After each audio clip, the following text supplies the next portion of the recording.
আসসালামু আলাইকুম আমার প্রিয় ভাই ও বোনেরা, আশা করি আপনারা সবাই ভালো আছেন। আপনাদের দোয়ায় আমি অনেক অনেক ভালো আছি, আলহামদুলিল্লাহ। তো আপনাদেরকে বলেছিলাম যে আমার একটা কোয়েল পাখির খামার ছিল। তো এই হচ্ছে সেই খামার। দেখুন এই জায়গায় আমার কোয়েল পাখিগুলা কিভাবে ডিম পেড়ে রেখেছে। আর মূলত হচ্ছে ভিডিও করার কারণ, এই ডিমটা ছিল মুরগির ডিমের সমান একটা ডিম।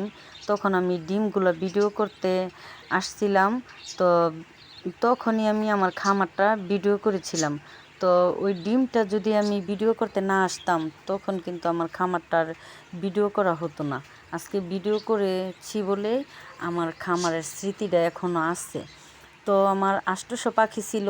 প্রথম আমি পুরুষ মহিলা চিনতাম না। ইউটিউব দেখে আমি পুরুষ মহিলাগুলো চিনে পুরুষগুলো মাংসের জন্য সেল দিয়ে দিছি পুরুষ পাখিগুলা, আর মহিলা পাখি এই 500 পাখির খাঁচাটা। তো দেখুন এই হচ্ছে আমার কবুতরের খাঁচা। এই জায়গায় 10 জোড়া কবুতর আছে 2টা খাঁচাতে। মূলত হচ্ছে 2 জোড়া কবুতরের বাচ্চা এনেছিলাম, ওগুলো পেলে ওই 2 জোড়া থেকে আমার 10 জোড়া কবুতর বানিয়েছিলাম। আর এই জায়গায় বাজিগার আনিয়েছিলাম 2 জোড়া। বাজিগার 2 জোড়া থেকে আমার 7 জোড়া বাজিগার হয়েছে। তো এগুলো খুবই ভালো ডিম বাচ্চা করতো। আর এই দেখুন আমার কোয়েল পাখির খামার। আমার কোয়েল পাখির খামারটা কিভাবে ধ্বংস হয়ে গেছে। শুধু কোয়েল পাখির খামার না, আমার 180 পিস ফার্মি মুরগির বাচ্চা ছিল 3 মাস বয়সী। তো তখন তো আমি জানতাম না যে আমার খামারগুলো নষ্ট হয়ে যাবে। এর জন্য আমি ওগুলো ভিডিও করি নাই। কখনো আমার এটা মাথায় ছিল না, যদি ভিডিও করে রাখতাম তাহলে তো একটা স্মৃতি থাকতো। তো হচ্ছে আমি 30 পিস হাঁসের বাচ্চা নিয়েছিলাম বাজার থেকে। ওই হাঁসের বাচ্চাগুলো আমি এই রুমে রাখার পরে আমার হাঁসের বাচ্চাও মারা গেছিল।